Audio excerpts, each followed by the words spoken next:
ఇక్కడ రెండు విషయాలు నేను ఒక విషయాన్ని చెప్పాలి. అది వీళ్ళ 6 రోజుల ఢిల్లీ టూర్లో ఒకటి బీజేపీ జాతీయ అధ్యక్షుడు నడ్డాను కలిశారనేది మనకు వస్తున్నటువంటి సమాచారం. అదేవిధంగా ఆర్ఎస్ఎస్ కీలక నేత BJP general secretary organising general secretary B L సంతోష్ను కలిసినట్టుగా మనకైతే సమాచారం వస్తుంది. అక్కడ ఢిల్లీలో ఉన్నటువంటి కొంతమంది జర్నలిస్టులతో మాట్లాడిన సందర్భంలో వాళ్ళు చూసినటువంటి విషయంలో ఇటు హరీష్ రావు ఇటు కేటీఆర్ ఇద్దరు కలిసి ఢిల్లీలో వీళ్ళిద్దరితోటి మంత్రాలు జరిపినట్టు తెలుస్తోంది. బట్ లోపల ఏ మంత్రాలు జరిగాయి అనేది ఒక అప్రస్తుతంగా అంటే మనకైతే క్లియర్గా క్లారిటీ అయితే లేదు. కానీ వీళ్ళిద్దరూ కూడా వాళ్ళిద్దరిని కలిసినట్టు తెలుస్తూ ఉంది. దానికి సంబంధించినటువంటి మరి ముఖ్యంగా కవిత బెయిల్కి సంబంధించి ప్రధానమైనటువంటి చర్చ జరిగినట్టు తెలుస్తుంది. దానికి సంబంధించి చాలా కీలకమైనటువంటి చర్చ ఒకవైపు జరిగినట్టు తెలుస్తోంది. ఇంకొక వైపు కవిత బెయిల్తో పాటు బీజేపీకి బీఆర్ఎస్ పార్టీ ఇచ్చేటువంటి మద్దతు ఏ విధంగా ఉండే దానిపైన చర్చ జరిగినట్టే మనకు ప్రాథమికంగా వస్తున్నటువంటి అనధికారిక సమాచారం. దీనిలో క్లారిటీ ఎంత అనేది మనకైతే తెలియదు. సో కానీ వీళ్ళిద్దరిని కలిసినటువంటి విషయం మాత్రం 100కు 200% వాస్తవం.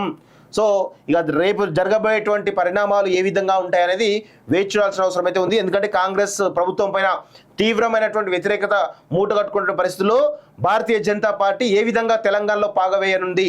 ఇది నిన్న కార్యవర్గ సమావేశాలు కూడా రోజంతా జరిగినాయి.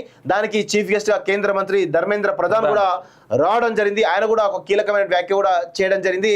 ఈటల రాజేంద్ర ఉద్దేశించి ఆయన కొత్తవాడు కాదు పాతవాడే, పార్టీకి సంబంధించిన పాతవాడే అని చెప్పేసి ఆయన చెప్పడంతో కొంత బీజేపీలో ఒక చర్చ అయితే స్టార్ట్ అయింది. రాష్ట్ర అధ్యక్ష విషయంలో క్లారిటీ వచ్చిందా అనేటువంటి కోణంలో ఒక చర్చ అయితే బలంగా జరుగుతుంది. ఎందుకంటే కేంద్ర మంత్రి ధర్మేంద్ర ప్రధాన్ లాంటి వారు వచ్చి ఈటల గురించి ప్రత్యేకంగా ఆ కార్యవర్గ సమావేశంలో ప్రస్తావించారు అంటే ఆయనకు ఒక పెద్దపీట వేయబోతున్నారు అనేటువంటి చర్చ కన్ఫర్మ్ అయిన చర్చ అయితే బలంగా జరుగుతూ ఉంది.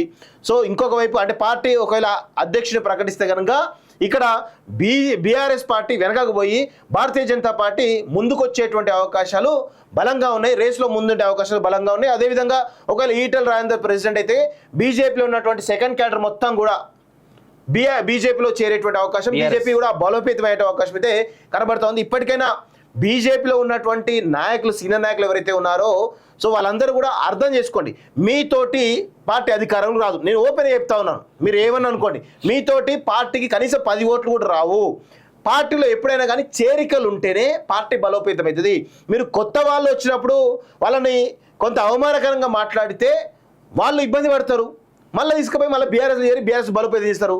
అలాంటి పరిస్థితి లేకుండా మీరు కొత్త వాళ్ళు వచ్చినప్పుడు అవకాశాలు ఇస్తే మీకున్న అవకాశాలు మెరుగుపరుచుకుంటూ వాళ్ళ కొత్త వాళ్ళకి అవకాశాలు ఇస్తే పార్టీ బలోపేతం అవుతుంది, పార్టీ అధికారులకు అవకాశం ఉంటుంది.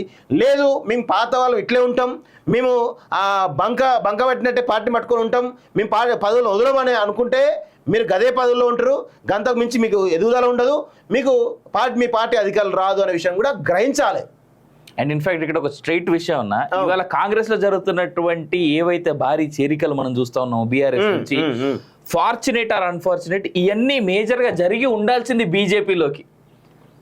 మేజర్ గా జరిగి ఉండాల్సింది బీజేపీలోకి.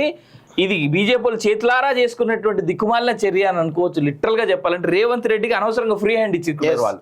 ఒకవేళ బీజేపీ నాయకత్వం కనుక పర్ఫెక్ట్ గా ఉండి మీరు చాలా మందికి చాలా స్టేట్మెంట్స్ పాత వాళ్ళకి అవకాశాలు వస్తాయి అనేటువంటి కోణంలో మీరు స్టేట్మెంట్లు ఇస్తే ఆటోమేటిక్ వాళ్ళు ఏం చేస్తారు, మనం బీజేపీలో పోయినా వాళ్ళు ఎవరు కూడా దేకడరని ఆయన అది ఘోరంగా ఉన్న పార్టీ అని చెప్పేసి చాలా మంది ఎమ్మెల్యేలు మాతో అన్న సందర్భాలు చాలా సార్లు ఉన్నాయి. సో అందుకే మేము కాంగ్రెస్ పోతే కనీసం రాష్ట్రంలో అధికారంలో పార్టీ మాకు ఫ్రీడమ్ ఉంటుంది, ఆడ పోతే ఇక్కడికి వస్తే ఫ్రీడమ్ లేదు, ఏది లేదు. వాళ్ళు చెప్పినట్టు అసలు దేనికి పనికిరాడు మా దగ్గరికి వచ్చి చెప్తా ఉంటే నెత్తి మీద నాట్యం ఆడతాం, మేము ఎందుకు పని చేయాలి, మేము ఎమ్మెల్యేం, కార్యకర్తలు కాదు, వాడు వచ్చి మా మీద జులుం చెలాయిస్తూ ఉంటాడు. వాస్తవంగా పార్టీకి ఒక విధానం ఉంటుంది, ఆ విధానం ప్రకారం పోవాలి. పార్టీలో జాయిన్ కాకుండా మేమే ఉంటాం మా కార్యకర్తలు అధికారులకు వస్తుంటే పొరపాటు. ఏ పార్టీలో అయినా అధికారులు రావాలంటే భారీ చేరికలు జరుగుతూ ఉంటాయి. ఆ చేరికలు ఆహ్వానించాలి. వచ్చినటువంటి నాయకులను క్యాడర్ను ఏ విధంగా సమన్వయం చేసుకొని ఎవరెవరికి పదవులు ఇవ్వాలి, ఎవరెవరికి సముచిత స్థానం ఇవ్వాలి, ఎవరెవరికి ఏ విధంగా గౌరవం ఇవ్వాలి, దానిలో ఒక విధానం ఉంటే పార్టీ బాగుపడుతుంది. లేదు మేము ఇదే చేస్తాం, దేనికి పనికిరానోడు వాని వల్ల ఒక 10 ఓట్లు కూడా రావు, వాడు ఈరోజు పార్టీ నడిపిస్తూ ఉంటారు. అట్లా ఉంటే పరిస్థితి బీజేపీలో. అంటే మళ్ళీ ఏమైనా అంటేనేమో పౌరుషాలు పొడుచుకొస్తే మమ్మల్ని అంటారా అని. ఇక్కడ రెండు విషయాలు నేను ఒక విషయాన్ని చెప్పాలి. అది వీళ్ళ 6 రోజుల ఢిల్లీ టూర్లో ఒకటి బీజేపీ జాతీయ అధ్యక్షుడు నడ్డాను కలిశారనేది మనకు వస్తున్నటువంటి సమాచారం. అదేవిధంగా ఆర్ఎస్ఎస్ కీలక నేత BJP general secretary organising general secretary B L సంతోష్ను కలిసినట్టుగా మనకైతే సమాచారం వస్తుంది. అక్కడ ఢిల్లీలో ఉన్నటువంటి కొంతమంది జర్నలిస్టులతో మాట్లాడిన సందర్భంలో వాళ్ళు చూసినటువంటి విషయంలో ఇటు హరీష్ రావు ఇటు కేటీఆర్ ఇద్దరు కలిసి ఢిల్లీలో వీళ్ళిద్దరితోటి మంత్రాలు జరిపినట్టు తెలుస్తోంది. బట్ లోపల ఏ మంత్రాలు జరిగాయి అనేది ఒక అప్రస్తుతంగా అంటే మనకైతే క్లియర్గా క్లారిటీ అయితే లేదు. కానీ వీళ్ళిద్దరూ కూడా వాళ్ళిద్దరిని కలిసినట్టు తెలుస్తూ ఉంది. దానికి సంబంధించినటువంటి మరి ముఖ్యంగా కవిత బెయిల్కి సంబంధించి ప్రధానమైనటువంటి చర్చ జరిగినట్టు తెలుస్తుంది. దానికి సంబంధించి చాలా కీలకమైనటువంటి చర్చ ఒకవైపు జరిగినట్టు తెలుస్తోంది. ఇంకొక వైపు కవిత బెయిల్తో పాటు బీజేపీకి బీఆర్ఎస్ పార్టీ ఇచ్చేటువంటి మద్దతు ఏ విధంగా ఉండే దానిపైన చర్చ జరిగినట్టే మనకు ప్రాథమికంగా వస్తున్నటువంటి అనధికారిక సమాచారం. దీనిలో క్లారిటీ ఎంత అనేది మనకైతే తెలియదు. సో కానీ వీళ్ళిద్దరిని కలిసినటువంటి విషయం మాత్రం 100కు 200% వాస్తవం. సో ఇక రేపు జరగబోయేటువంటి పరిణామాలు ఏ విధంగా ఉంటాయనేది వేచి చూడాల్సిన అవసరం అయితే ఉంది. ఎందుకంటే కాంగ్రెస్ ప్రభుత్వం పైన తీవ్రమైనటువంటి వ్యతిరేకత మూటగట్టుకున్న పరిస్థితుల్లో భారతీయ జనతా పార్టీ ఏ విధంగా తెలంగాణలో పాగవేయనుంది. ఇది నిన్న కార్యవర్గ సమావేశాలు కూడా రోజంతా జరిగినాయి. దానికి చీఫ్ గెస్ట్గా కేంద్ర మంత్రి ధర్మేంద్ర ప్రధాన్ కూడా రావడం జరిగింది. ఆయన కూడా ఒక కీలకమైన వ్యాఖ్య కూడా చేయడం జరిగింది.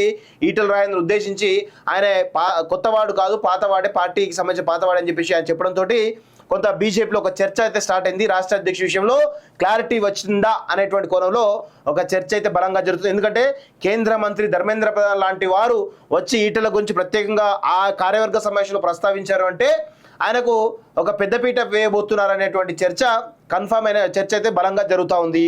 సో ఇంకొక వైపు అంటే పార్టీ ఒకవేళ అధ్యక్షుడిని ప్రకటిస్తే కనుక ఇక్కడ బీఆర్ఎస్ పార్టీ వెనకకు పోయి భారతీయ జనతా పార్టీ ముందుకు వచ్చేటువంటి అవకాశాలు బలంగా ఉన్నాయి. రేస్లో ముందుండే అవకాశాలు బలంగా ఉన్నాయి. అదేవిధంగా ఒకవేళ ఈటల రాజేందర్ ప్రెసిడెంట్ అయితే బీజేపీలో ఉన్నటువంటి సెకండ్ క్యాడర్ మొత్తం కూడా బీజేపీలో చేరేటువంటి అవకాశం, బీజేపీ కూడా బలోపేతమయ్యే అవకాశం అయితే కనబడుతోంది. ఇప్పటికైనా బీజేపీలో ఉన్నటువంటి నాయకులు సీనియర్ నాయకులు ఎవరైతే ఉన్నారో సో వాళ్ళందరూ కూడా అర్థం చేసుకోండి, మీతోటి పార్టీ అధికారం రాదు. నేను ఓపెన్గా చెప్తా ఉన్నాను, మీరు ఏమని అనుకోండి, మీతోటి పార్టీకి కనీసం 10 ఓట్లు కూడా రావు. పార్టీలో ఎప్పుడైనా కానీ చేరికలు ఉంటేనే పార్టీ బలోపేతం అవుతుంది. మీరు కొత్త వాళ్ళు వచ్చినప్పుడు వాళ్ళని కొంత అవమానకరంగా మాట్లాడితే వాళ్ళు ఇబ్బంది పడతారు, మళ్ళీ తీసుకుపోయి మళ్ళీ బీఆర్ఎస్ చేరి బీఆర్ఎస్ బలోపేతం చేస్తారు. అలాంటి పరిస్థితి లేకుండా మీరు కొత్త వాళ్ళు వచ్చినప్పుడు అవకాశాలు ఇస్తే మీకున్న అవకాశాలు మెరుగుపరుచుకుంటూ వాళ్ళ కొత్త వాళ్ళకి అవకాశాలు ఇస్తే పార్టీ బలోపేతం అవుతుంది, పార్టీ అధికారులకు అవకాశం ఉంటుంది. లేదు మేము పాత వాళ్ళు ఇట్లే ఉంటాం